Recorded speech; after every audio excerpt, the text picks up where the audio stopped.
Hi all, welcome to the final episode of Facing Mortality. I'm sorry, but this is a final. I'm running out of steam very fast. My symptoms are getting worse. And I don't think I have a lot of time left, but that's up to God to decide. And I'll just take each day as a gift, which I'm doing. So thank you for following me on these episodes. So where do I start? It's been a while. This is my third attempt at this video. The other two are quite emotional, so I'm trying to do this with an uplift beat. I've been very busy since last year.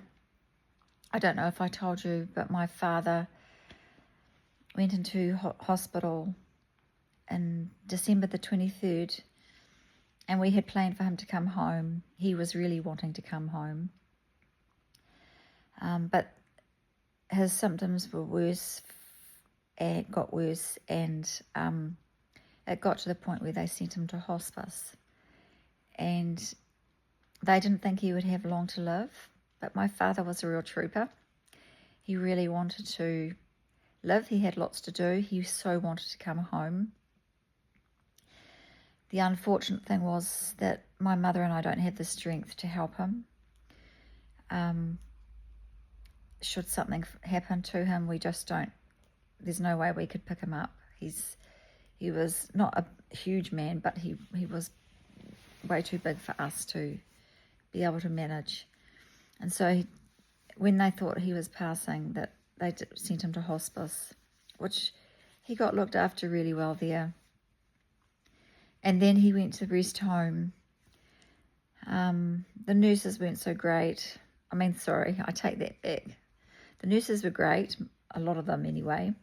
But the hygiene standards with the people who looked after the hygiene and stuff wasn't so good. Anyway, my father was due to renew his time there because they didn't think he'd be there for more than a month or two. And the day that they were renewing him to stay on for another month, I think, or at least for longer, he passed. I got to talk to him that day. And I got to talk to him after he passed, because they say the hearing is the last thing to go. So when the body shuts down, apparently they can still hear you.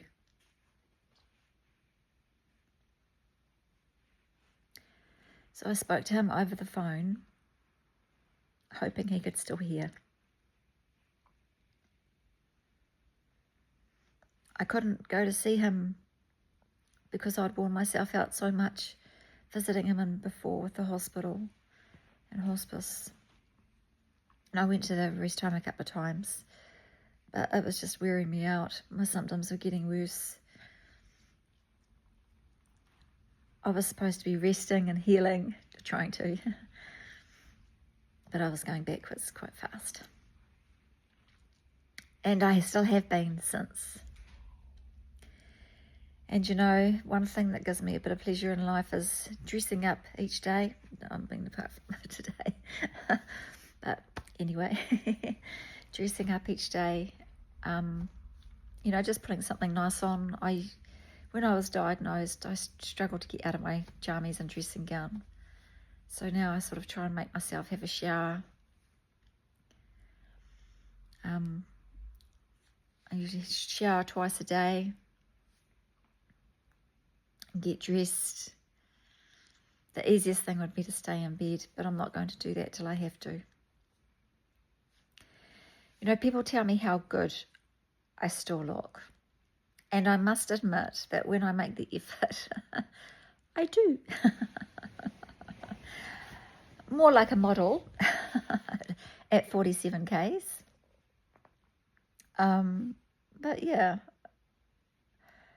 I've had some photos taken off me and I think, she doesn't look too bad for someone who's got stage 4 and is at the end. Yeah, so speaking of which, so my father faced his mortality. His body has gone to ground, and I believe his soul has moved upstairs. And he's in a much better place. He really wanted to stay for longer at 86. He wanted to come home. He was doing everything he could to be able to walk again, because ever since he went into hospital, he went from being able to walk to not being able to walk.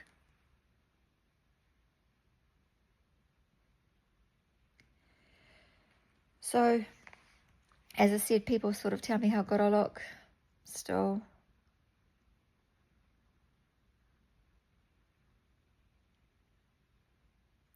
And you know what? I watched them racing around. I watch people racing around like life in the fast lane with the eagles, just going from A to B to C to D to E, and just exhausting themselves. You know, they see me as someone who can't do much anymore. I'm basically living my life on a couch or in my bed. If I go out, it's usually for something important. And if I do, I lie down on the back seat of the car because sitting is painful for me.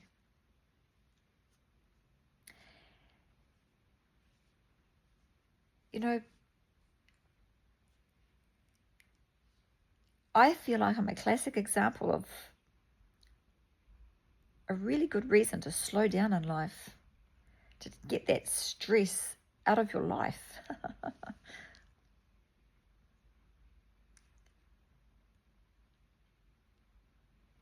You know, the way I feel like I'm dying. Every day is hard. I lose my energy really quickly. Every day is hard. And I just wish some people would look at me, those who race around, and realize that their bodies one day will say, see you later. I'm out of here. I can't do this anymore. I offered to serve you, but you want me as a slave. You keep pushing me and you keep pushing me and you keep pushing me. And my immune system can't hold that door up anymore because there's so much stuff wanting to come in to destroy my immune system, to weaken me. And I'm too tired now to keep that door up. You know, this journey, I wouldn't wish on anyone. So take care of yourselves. And, you know, then there are other people who are in relationships who play Groundhog Day with breaking up. It's like, make a decision.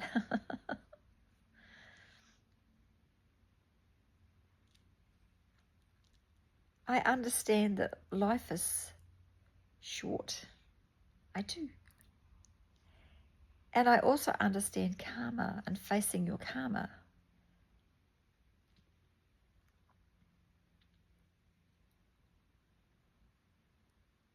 But you have to face life in a healthy way. And if you're not facing it in a healthy way, you are causing so much stress on your body, so much unnecessary stress. And that is not necessary. You can change. You can make changes. If you're not really old, then do what you can to stop trying to get to your grave sooner than you should.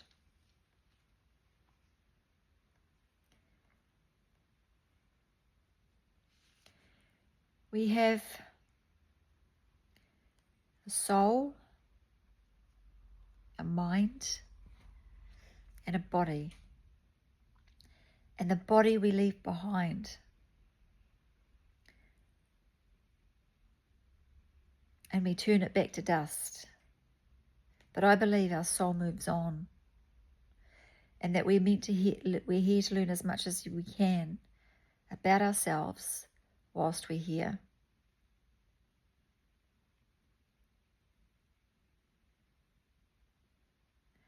But we don't have to turn that into a death sentence.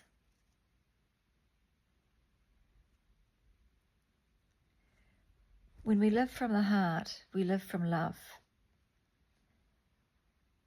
We live from love towards ourselves and towards each other.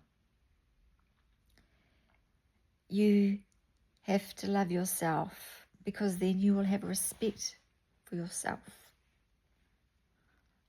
I didn't respect myself as much as I should have. And now I'm paying the price. And we can learn from others, or we can make their mistakes. It's your choice. With our mind, what we feed it, good stuff or bad stuff, what we let in, what we keep out is really important. We let in good stuff and we keep out crap. Anything that doesn't help our own evolution, we keep it out. We say no thank you to it.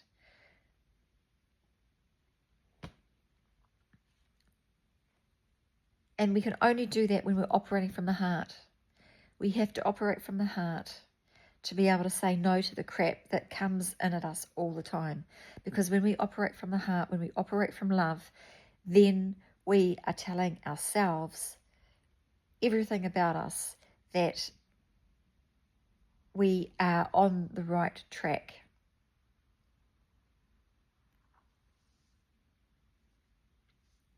So every question should be at night time before you go to sleep. Have I operated from love today? And when you wake up will be, I will operate from love today. One will be a statement and one will be a question. And our bodies, what we put into them, what we consume, we know what's not good for us and we know what is good for us. And we know it's okay to have moderation. That's the key word, isn't it? Moderation. So if we are operating from love towards our bodies, we will do what's right by them. Naturally, we will do what's right by them. When we treat our body in the way that we want it to serve us, we will do what we can to help it serve us. Don't let it become a slave, because it won't stay a slave for long. It's really quick for days to turn into weeks, to turn into months, to turn into years. And before you know it, you're in a situation that might not be conducive to your health. And it's very true. Without your health, you have nothing. But you know what? I think there's an element missing in that.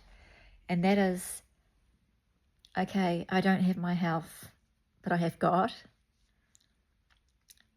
And I know I'm going home. We all are. And I will shed this body. I will have the last say on it. Because if cancer is going to take this body, then I'm going to take cancer. If I'm going to die, then we both die. It's a lose-lose. Although for me, it's probably a win.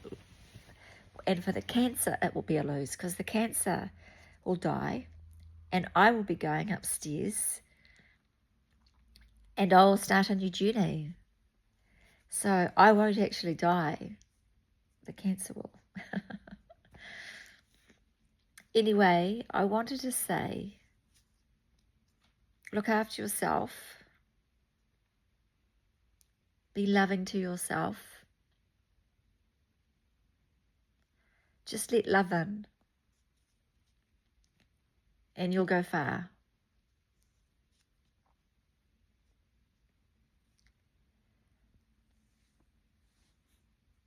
I won't be making any more posts. If I do, I will surprise myself and you, of course.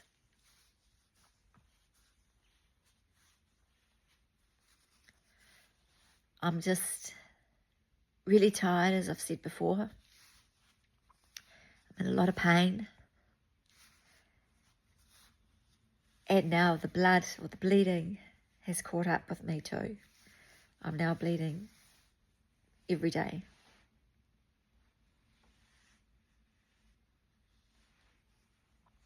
Which means I'm now prone to, from where I'm bleeding, I'm now prone to infections.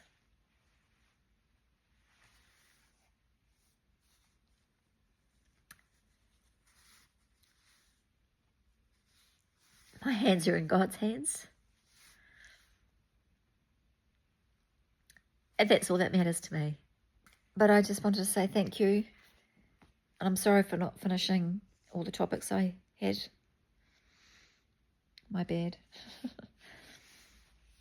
But I just want to say thank you for taking the time to watch this. Feel free to leave any comments.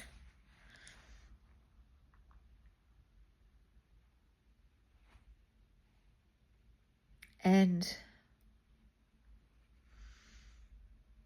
yeah, just take care of yourself. This body is one life. The gifts you have been given in this life, you might not get in the next. You might get different ones. Who knows? But this body is a one life. And if you like, or if you're pretty okay with the attributes you've been dealt,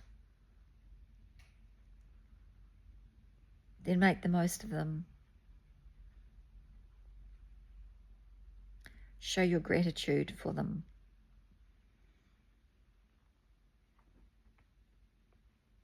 Because if you believe in reincarnation, you might get a different set of cards next time. And if you're pretty okay with the cards you've got this time, make them last.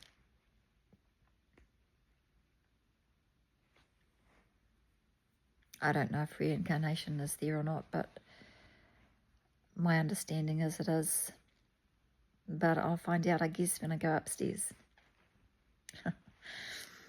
So on this note, I will say thank you again. Thank you, and take care. And I send you lots of love and lots of healing. Crazy times out there. Crazy times. Who knows, one day this speech might be banned because I mentioned the word God.